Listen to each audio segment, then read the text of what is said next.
You're listening to Radio VR with me, Juliet Spare. For some young people, sexual violence, rape, is seen as a simple fact of everyday life.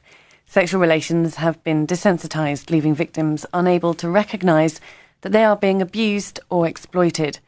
A recent report by Britain's Office of the Children's Commissioner suggested that almost 2,500 children were known to be victims of child sexual exploitation by gangs and groups in the UK. London's Metropolitan Police estimated there to be 3,495 gangs in 2013, but that's a figure that some frontline charity workers say is woefully inaccurate. According to Gangs Line, a frontline organisation working with gang members, it's actually more like 10,000, and it says the majority of rapes carried out by them are never reported to the police. 4 years ago, campaigner Carleen Furman carried out a study on 352 girls associated with gangs in the UK. Her report concluded that sexual violence and exploitation are significant weapons used against females associated with or involved in gang violence. 4 years later, a report published this year by the think tank Centre for Social Justice found that female gang members in their teens are being pressured to have sex with boys as young as 10 to initiate boys into gangs. It seems the issue of gang rape as a weapon of choice in the UK is lacking the attention it needs. Going back to September in 2013, a report, Unheard Voices, the sexual exploitation of Asian girls and women, published by the Muslim Women's Network UK, found that a different picture was being presented than the one in the British media, and that the level of abuse of Asian girls in Britain has been missed. I'm joined in the studio by Aisha Nembard, author of How I Escaped a Girl Gang and Rolling in a London Girl Gang, herself has first-hand experience of living in a gang in London. Imran Chowdhury, a reporter from the newspaper Eastern Eye, and John Brown, head of strategy and development at the children's charity, the NSPCC. And joining us on the telephone is Nazmin Akhtar, vice chair of the Muslim Women's Network UK, who published the Unheard Voices report in September 2013. I said at the end there that it seems that the level of abuse of girls in gangs and from all different backgrounds and predominantly Asian backgrounds is being missed in the media. We'll start with you, Nazmin, seeing as that you were obviously involved in that report. What's happened since? Well, since publishing the report, we have seen better awareness in terms of understanding that there are Asian and other BME victims involved who are victims of sexual exploitation.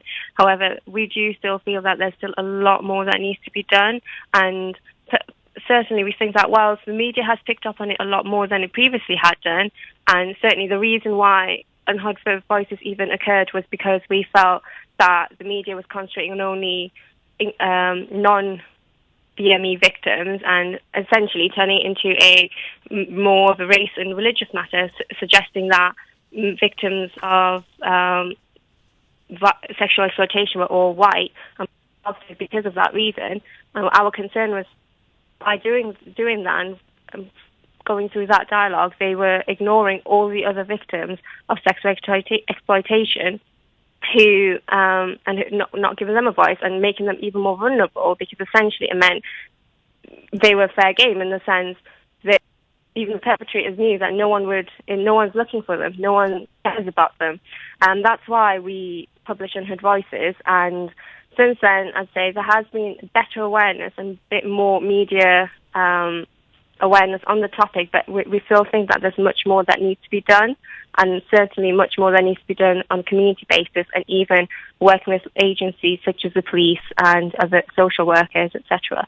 Thank you. Well, I'm going to turn now to Imran Chowdhury, who wrote this report that I saw in the Eastern Eye. Maybe then you're partly responsible for helping raise the issue within different minorities in Britain. What did your investigation find? Well, I kind of saw the report that you mentioned, the Centre for Social Justice report, which they did in conjunction with the XLP charity. And I kind of looked at it, and as a paper who kind of focuses on reports on the British Asian community, I thought what angle I could take it on, and I have been told by caseworkers that Asian girls do actually take part in gangs, and they are involved in gangs. And I thought this would be quite an interesting story for us. And I took it forward, and I did some investigations, and I got in contact with an Asian girl in a gang through a caseworker. It's quite shocking because, like has been mentioned, it's a very hidden problem within the South Asian community in particular. The concepts of honour and shame, it's very, very predominant in the South Asian community in particular. It's predominant in most cultures in the UK, but more so in the South Asian community. We see this in examples of the forced marriage statistics, which come out every year. The forced marriage unit, it talks about how, South Asians, the Pakistani, Indian, Bangladeshi communities here in the UK top the list for forced marriage cases. Last year, the government investigated 1,300 cases. They kind of helped and looked into. So it was a good story for us. And what we found that, because of this shame and honour that's predominant in Asian conservative families, girls find it much harder to confide in their families and to seek help from their families. Because how can, they expect to get help from someone that will essentially kill them for being in a relationship, forget being sexually abused, just even being in a relationship and walking down the street with a member of a opposite sex. And this is how serious it is. So this is what we kind of found. It means that these victims aren't seeking help, and that's where there seems to be a gap. Yeah. And in Britain, of young girls growing up from different backgrounds, trying to find some way of fitting into their existence. Definitely. But with the constraint of a very conservative religion. Yeah. But at the same time, for various reasons, fall victim to either joining a gang or being exploited. Obviously, we're also joined by Aisha Nembard, who was herself in a gang. I guess if you could share your experience with us and then maybe give us some advice that you would say to one of these girls who is in this predicament. My experience in a girl gang, it was purely... we started it off purely because we was getting attacked by another girl gang. So, any chance that they got to, come and fight us, and it was like a rival, ongoing thing for 5 years throughout my school life. So we decided to, join up as a unit to make ourselves feel safe, because we wasn't feeling safe. No one was protecting us. I think nowadays, involvement with girl gangs, we was the girls perpetrating, going out there and doing stuff ourselves. Nowadays, you find that young girls are not doing the perpetrating themselves. They're affiliated with boy gangs, and that's where you get boys using girls. That's where you get girls getting sexually abused by gang members and stuff like that, because they're not actually in a gang, they're just affiliated with gang members. And that's where you find out a lot of girls are getting used for holding knives, holding a crime weapon, or even holding drugs for gang members. My advice for girls, in school, it all starts. We work with as young as 8, in primary schools. So I reckon it all starts in, school, getting girls aware that, how easy it is to slide into that sort of lifestyle, making sure that a lot of schools that we work with don't like to, highlight their issues, and they don't like to say, yeah, we have got a gang problem in our school. So I think it all starts with, school, because that's where I started. And I think if the schools recognise their problems and not be embarrassed about their situation, they can help these young girls before it gets, very bad. Maybe I'll turn to you then, John, really, from the NSPCC, because that was a question you asked me at the beginning. Is this a discussion about girl gangs or girl affiliation? And I think... Aisha kind of hit the nail on the head there with the change in probably the girl gang structure within the UK and the sort of role that girls now have as an affiliation. And then I guess it's the sexual violence that they are going through within their gangs. Having heard all the different reports, what's the NSPCC doing about it, or what help can be given? Well, there's a number of things we're trying to do about it, and a number of things we think need to be done. Prevention is absolutely critical, and Aisha was talking there about schools and schools not being embarrassed or afraid or ill-equipped to begin to have these conversations and discussions with children from a really young age, and that's what's absolutely critical. Schools feel overloaded, I think, sometimes, and a lot of teachers tell us we didn't come in to teach children and to talk to children about being sexually abused or about going into gangs. We came in to teach them maths or English or whatever it might be. So they feel ill-equipped, and it goes right back to kind of teacher training, teacher selection, and ensuring that their teachers do feel equipped to begin to have these conversations. That needs to be part of personal, social, health education from a really young age. We would say at the NSPCC from age 5 upwards. And it needs to be part of what we like to refer to as relationships and sex education, because it's the relationships bit that's absolutely critical. Obviously, children need to be taught about the biomechanics of sex and how babies are made, but underlying it all is about relationships and equity and respect. And I think that's absolutely critical. And I think also in relation to prevention, we need to be really targeted and community specific as well. So what is going to stop Asian girls in Bradford getting, from our experience anyway at the NSPCC, from getting drawn into being sexually exploited, sexually abused, and into a gang environment is potentially different to what is going to stop a girl from an African Caribbean background getting drawn into, from a different culture and a different community, and that's going to be different from a girl from a white community getting drawn into either a gang environment or a group environment where they're going to be sexually abused and exploited. There are some cross-cutting themes in terms of it being difficult to talk about, in terms of sex and sexual violence being used as a weapon of power and domination, and the excitement as well. And I think we shouldn't be afraid to talk about that. It's exciting. That's why girls get drawn into into this. That's why boys get drawn into it. Fast cars, money, status, all those sort of things. And that young people would tell us there are big positives to it. So we need to be addressing and counteracting those sorts of things as well. But it needs to be community specific, and it needs to start from a really, really young age. One thing that, I gleaned from the report that was published by the Muslim Women's Network UK was obviously, and to be seen across the board, is that obviously sexual abuse of girls, young women, is a criminal issue, not a cultural one. But I guess, Nazmin, where would you see that the gaps are in getting the help to those who need it most? Well, I think something that John has just mentioned, needing better awareness, that is, for me, one of the crucial aspects of trying to tackle sexual exploitation of young girls. And by that, it's not just better awareness for the children and for the young girls to understand better relationships and understand, right and wrong and protect themselves, but also better awareness for everybody involved. So previously John mentioned teachers and that they're not equipped to be able to discuss these issues. But for me, it's actually going further than that. Teachers aren't necessarily equipped to spot the signs either. For example, we had a case study of a young girl who was truanting from school. Now, the reason for that was actually difficulties at home, which was related to her being potentially forced into a forced marriage, and that's why she was unhappy. She didn't want to come into school either.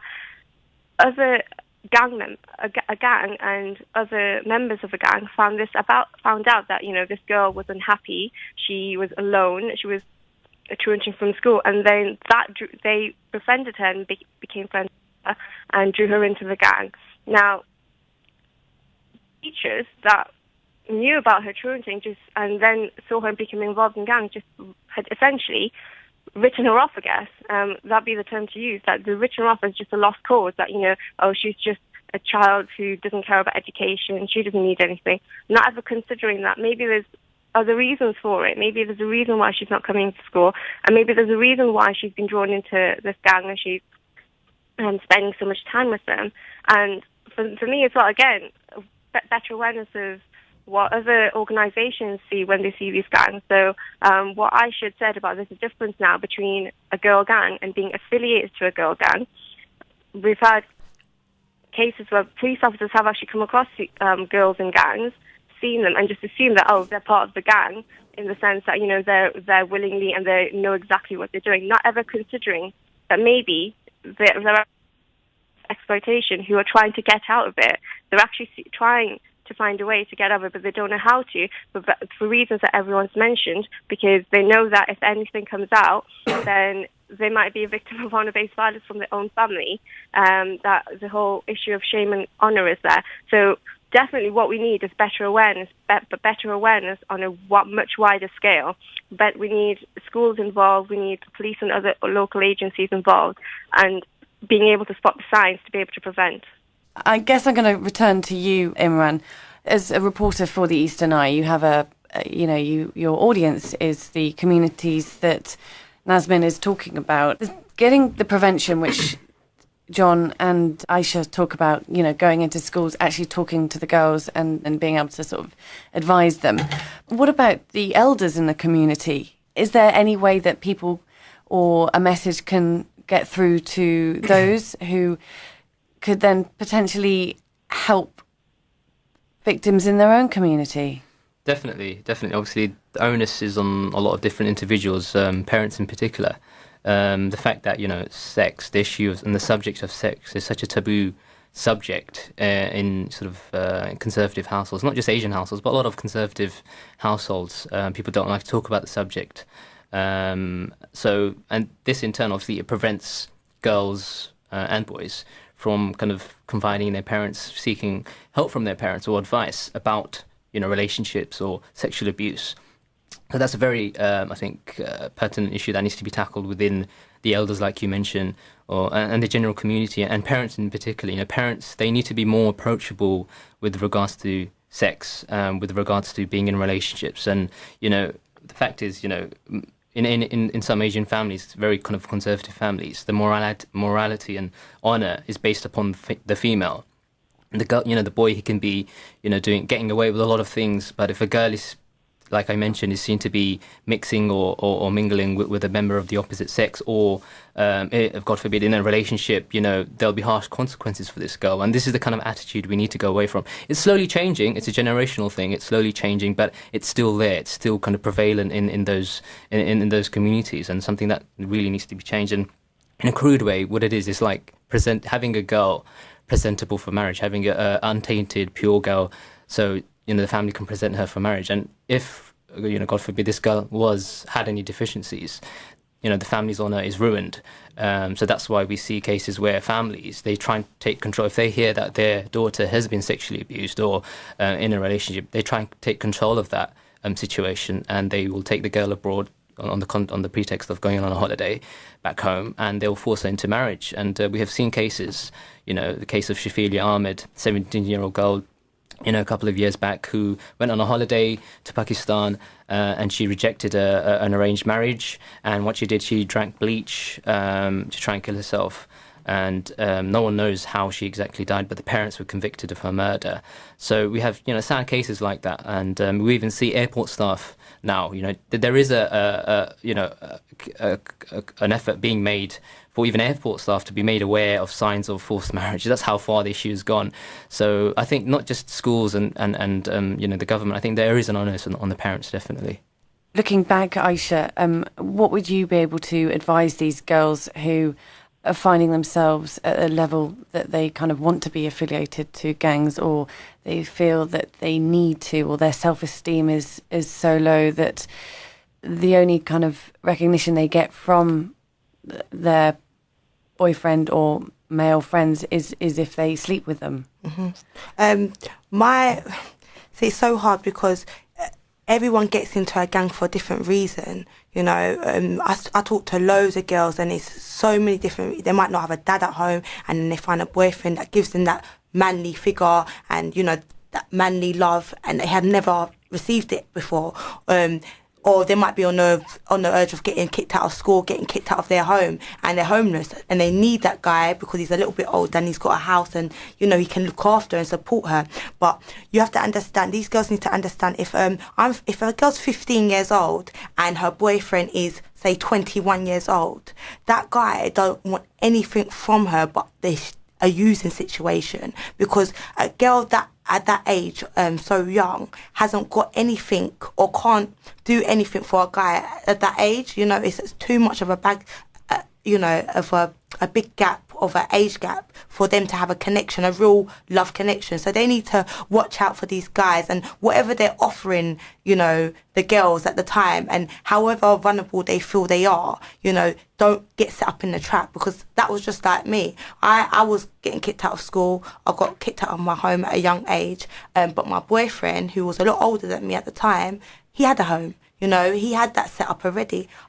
I went in, lived with him, but then I was feeling like I was trapped because everything that I was doing within my life was through him. So if I wanted to go out, he's giving me money, you know, just so he's got into my head and he could have, you know, made me do anything at the time, you know, hold his drugs, hold weapons for him and stuff like that. So these girls need to not put themselves in that sort of situation where they're relying on a guy so much where they're ruining their life in a way. Do you understand? Yeah, no, definitely. And another what you just said about the elders, what I find is when I work with these young people and the community that I live in South London, it's a big community, white, black, Indian, Muslims, Pakistani, it's a big community. Every community sticks to their own, and that's not a good thing, especially if you've got a young girl and you feel like your daughter or your son's getting involved in gang life. They're not going to stick to their community. They're not going out with just Muslims. They're not going out with just Indians or just blacks. They're mixing with communities, so their parents need to get to know other cultures just to know what they're about and why their son or daughter is getting attracted to that. If you understand what I'm trying to say. I mean, this is a rather familiar story that Aisha mentioned about, you know, the advice to a young girl, look at 15, 16, someone who is trying to date you or, you know, go out with you, who's 21, you've got to realise that they're only after the one thing. Yeah. It's, you know, I think Aisha was explaining really clearly there about what the situation is, and it's about power, isn't it, and a big power imbalance, and that can create all sorts of problems. But I think in terms of trying to deal with it, some other comments I would make is that you know, this is a long-term piece of work, you know, that needs to be undertaken. We need to recognise that we're talking about kind of generational shifts in a way, really, and already we've heard, you know, within the Asian community, gradual shifts being made, but it does need to be given time. But also the number of issues that are here, it's not just the response. It can never just be the responsibility of individual families or just the responsibility of schools. We do need a kind of joined up approach, and by that I mean, you know, local councils, officials, organisations. Coming together with local communities, community leaders, and trying to ensure that they are as integrated and as linked as possible and are speaking to each other. So there's a real kind of community-wide approach to it, I think, really. That I think, from our perspective at the NSPCC, is the right way forward. Prevention is only one part of the triangle, I think, though. There needs to be help and treatment or therapy or counselling or advice to help, you know, girls and boys as well who are being sexually abused and violated and exploited. Help to get young people to exit from environments and situations, whether that's gangs or whatever they're involved in, and therapy as well. That's the second part of the triangle, and the third one is deterrence as well. And we haven't really talked about that. And that, you know, it's crimes are being committed. It's illegal to have sexual activity in the UK with someone who's under the age of 16. It's illegal to have sexual activity over the age of 16 with someone who's not giving their consent. If that's happening, offences being committed, and again, I think we need to make sure that law enforcement are appropriately resourced to be able to deal with that robustly and give really clear messages to potential and actual perpetrators that they will be hunted down. So it's about deterrence. It's about help and treatment for victims, and it's about prevention. Of those three things, I think, coming together, hopefully will offer us some opportunity and hope for the future, I think. That triangle, the deterrent bit, Aisha, sorry to ask you again, but do you think, because you're working with these young girls at the moment, do you think they're aware enough, and the young boys or men are aware enough of the levels of prosecutions that they might be? Not at all. They don't. They don't even know what they're doing. The girls don't even accept that they're being abused. The girls don't accept that they're even being raped. You know, they're more accepting that, you know, I done this, so I'm the nasty person because I put myself in that position. That's how much these boys or these gang members get into these girls' heads. They make them feel like it's their fault. I put myself in that position, so I deserve this happening to me.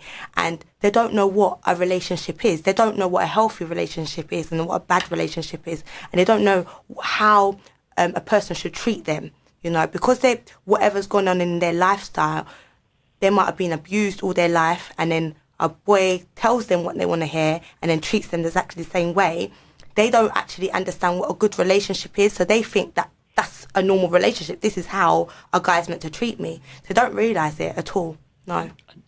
And that's where it comes back to, early relationships and sex education in school, and supporting parents to have those conversations as well. So from a really young age, girls and boys get a clearer understanding of what a respectful relationship is, and what abuse is and what rape is. Yeah, exactly. Absolutely. Nasmin, you wanted to interject then?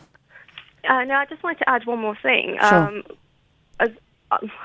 Agreeing with everything that's been said by Aisha, but one of the other reasons why I think that perpetrators are aware of the serious sentences that they, of the consequences of what they're doing. They're aware of it, but they're just that confident that they're going to get away with it.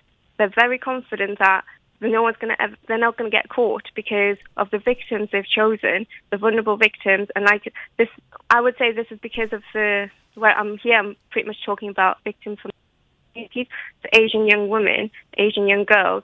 They confident that these girls will never speak up because they know that their parents will never support them. And obviously, Imran spoke about the parents taking their daughters abroad and forcing them into a marriage. Girls are aware of these consequences, and that's why they stay silent. And if anything, I would say to the parents of these children, of parents of the community, that it's your conservative approach to everything that is making your children vulnerable to abuse, vulnerable to exploitation. We're hearing about parents, their reaction to finding out their daughter has been sexually exploited, is to take them abroad and force them into a marriage. All that does is silence the daughters of the community even more. And that means that perpetrators know that the victims they've chosen are never going to speak up, and they can get away with it. Sadly, we've come to the end of our discussion. That was Nasmin Akhtar, Vice Chair of Muslim Women's Network UK. Also taking part in the discussion was John Brown, Head of Strategy and Development at the NSPCC, Aisha Nembard, author of How I Escaped a Girl Gang, and Imran Chowdhury, reporter at the Eastern Eye newspaper. Thanks to all my guests.